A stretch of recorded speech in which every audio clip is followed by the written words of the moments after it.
Good afternoon, everyone. If you're interested in seeing our penguins get some food, this is going to be the second meal of the day for our birds. They're going to get two types of fish, restaurant quality herring and capelin. This is kind of like a snack for them because they have been offered food already once today, and everyone has had at least one fish. So in just a minute, I'm going to enter the habitat and feed our penguins. So if that's something you want to see, head on over to the June Keys Penguin Habitat.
All right, so we're going to see who is hungry. We have 23 Magellanic penguins here inside our habitat, and I have a feeling that these guys are going to be pretty hungry.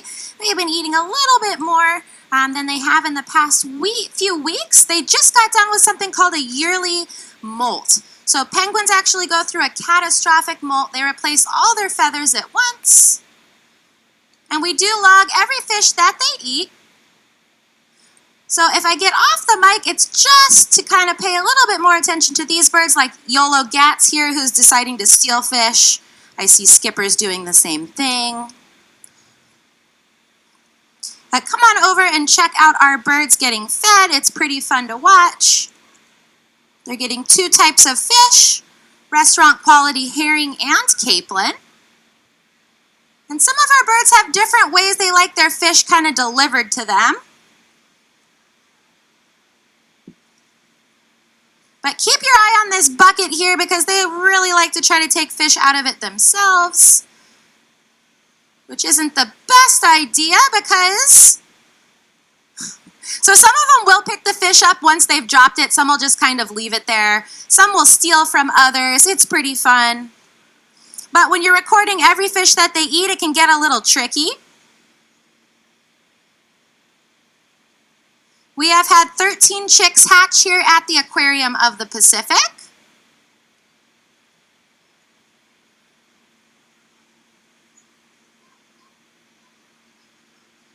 They only breed once a year. They do mate for life. So Floyd and Roxy have actually had 7 out of the 13 chicks that have hatched here. That's Floyd that I'm giving a herring to right now. So Floyd has now had 6 herring today. Probably won't eat too many more.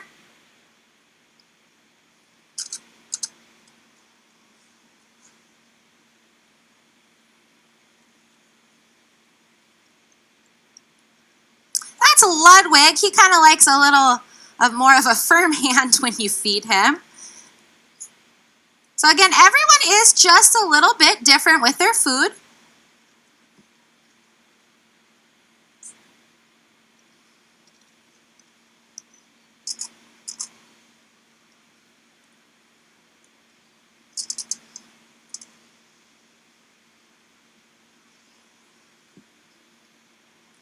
And since these guys are doing such a good job with their lunch, I'm going to go ahead and do a little bit of enrichment for them after the feed. That'll be in about 5 minutes. I don't think these guys are going to want to eat too much longer. But the cool thing about pumpkins is they float and the birds love to hit them around. So we'll pull out some pumpkins in just a few minutes. I'm just going to see who else is hungry here.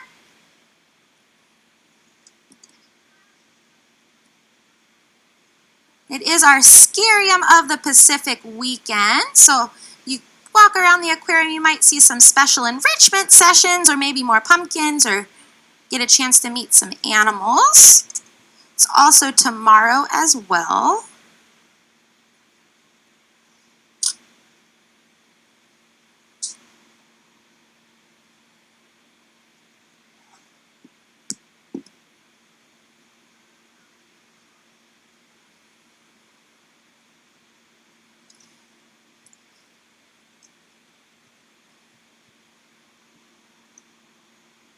And again, they're getting two types of fish. The fish I'm feeding Anderson here is a herring. It's a little bit larger and fattier.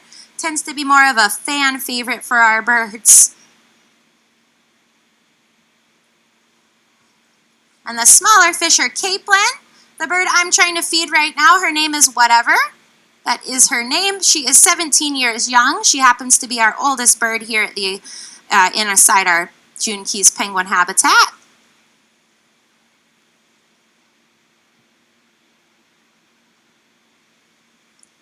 She can be quite particular with her fish. She's already had 4 capelin today, so she'll probably eat 10 more, I'm guessing, at the last feed.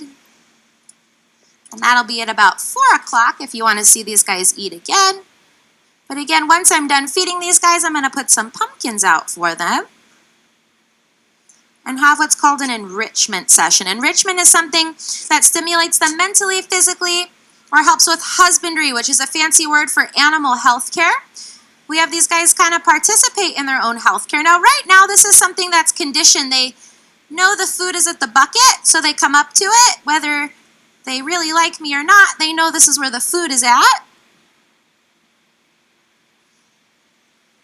But I also like to sit out in the habitat and give them different kinds of enrichment or even just sit with the birds. I do work with these awesome animals 5 days a week, so I try really hard to have a great working relationship with them. And that can mean anything from maybe reaching out and touching their foot or flipper, or just doing observations, maybe getting close enough so I can just look in at their eyes, just make sure they look healthy.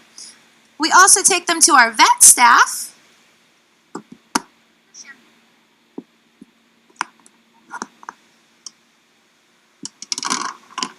So since I work with these guys every day, I know what's pretty much normal and what isn't for them. So, whoa, sorry. So if somebody's a little, maybe not feeling so great or something's going on, I can tell the vet staff and they can take a blood sample and see what's going on inside the bird, since we're pretty good at watching their behavior, but they can't talk to us, so we do have to rely on certain cues, and that blood sample really does help.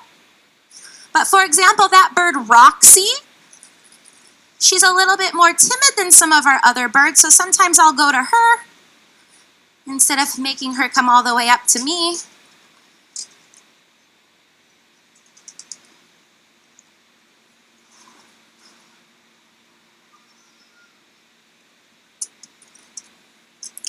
We only have a few more fish, so if you're hanging out for that penguin enrichment with the pumpkins, it will be in just a minute. But Miss Whatever has decided she wants to eat. Oh, maybe not.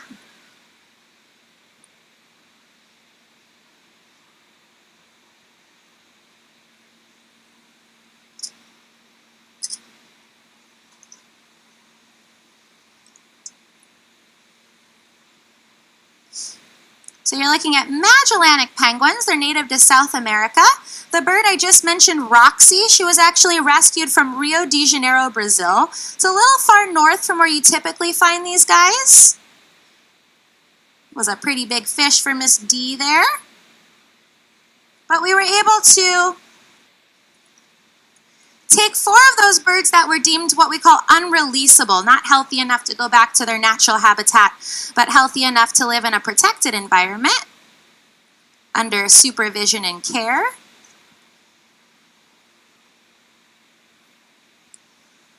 So she started our colony with Robbie, Kate, and Avery. And now we have 23 Magellanic penguins. They are a part of what we call SSP species survival plan. Basically, that means that their genetics are important to kind of go across many different zoos and aquariums, so we might not keep all of these birds their whole lives.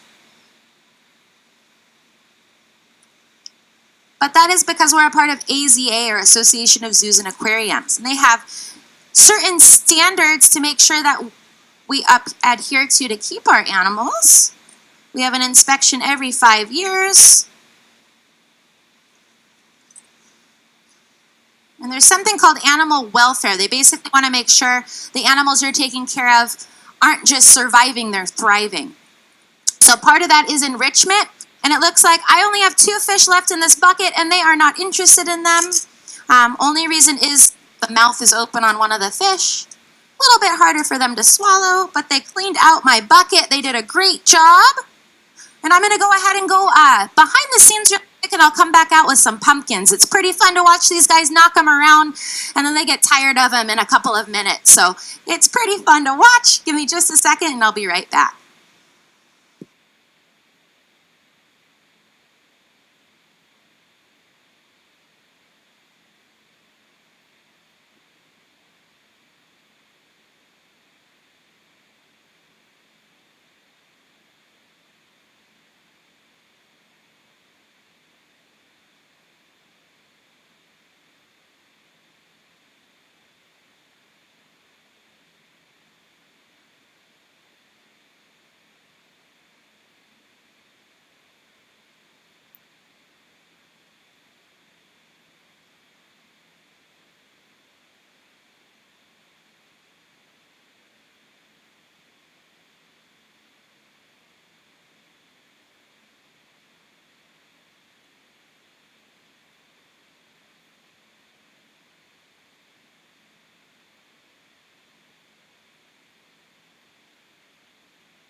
All right, so if you're just joining us, you're wondering what I'm doing. We're doing an enrichment session for our Magellanic penguins. They're getting some pumpkins. It's pretty cool because they float. When you work with penguins, you have to make sure you're taking great care of them, of course. Admiral Fancy Pants is having a lot of fun with that small one. But it's also fun to kind of find things that they like to play with. So it's kind of hard. You can make these really intricate, crazy enrichment devices and the birds will kind of ignore them. Kind of like the cardboard box is a lot more fun than the toy that it came with. So one of the favorite things for these guys is to kind of push things around in the water. And I found that they like stuff that floats. So sometimes we cut up old wetsuits and we make them into different shapes. You can see not everybody's hanging out with the pumpkins. In fact, it's mostly Admiral Fancy Pants. Also a stare a little bit. Now we're also in the beginning of what's called migration season for our penguins. So naturally they're going to spend a lot more time in the water.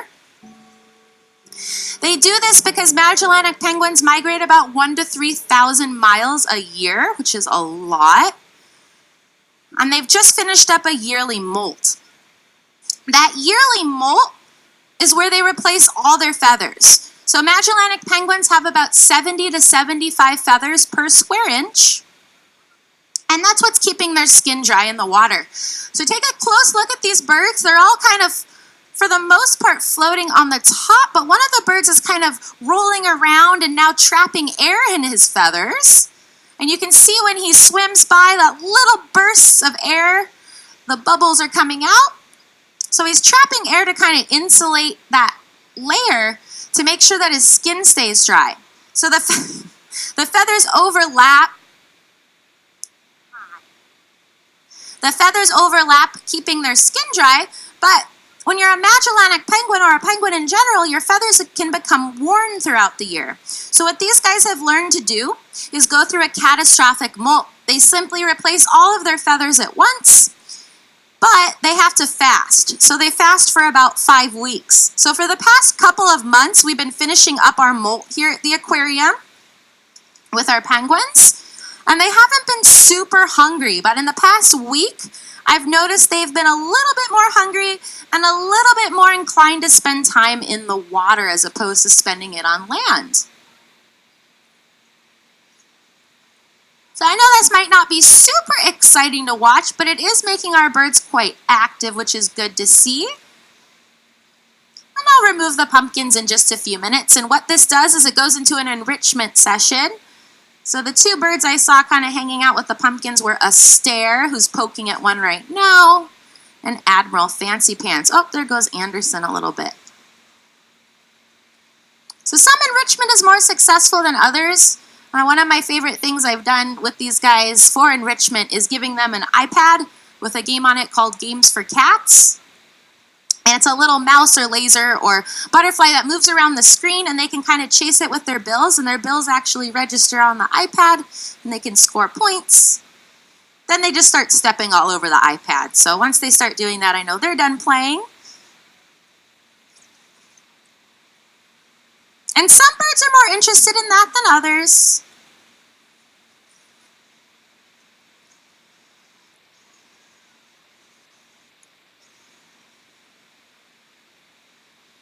So you can see enrichment sessions don't necessarily last too long.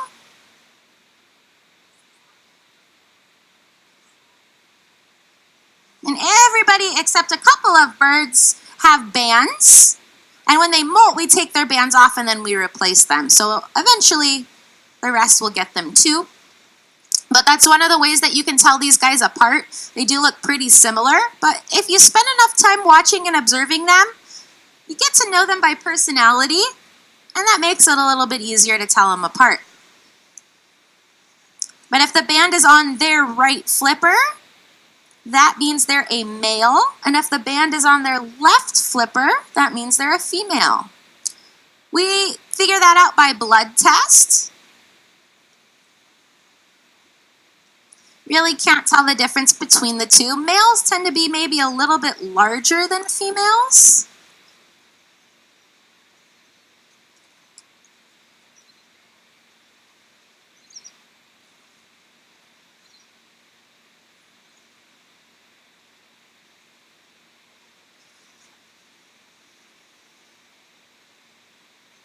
So since they're still knocking these pumpkins around a little bit, I'm going to go ahead and let them have them in their habitat.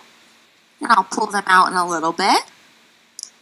Thing with enrichment is you don't want them to see it all of the time. So the cool thing about pumpkins is this is kind of a seasonal enrichment thing for them. They don't see them a lot. It's my first year trying the smaller ones with them. It's kind of a hit for some birds. The rest are like, nah, I'll just hang out with my buddies. So thank you guys so much for coming to the Aquarium of the Pacific. We are a non-profit institution. Your paid admission is going right back to these animals, whether it's to help feed them, care for them, or anything else they might need. So thank you so much, and enjoy the rest of your day here at the Aquarium of the Pacific.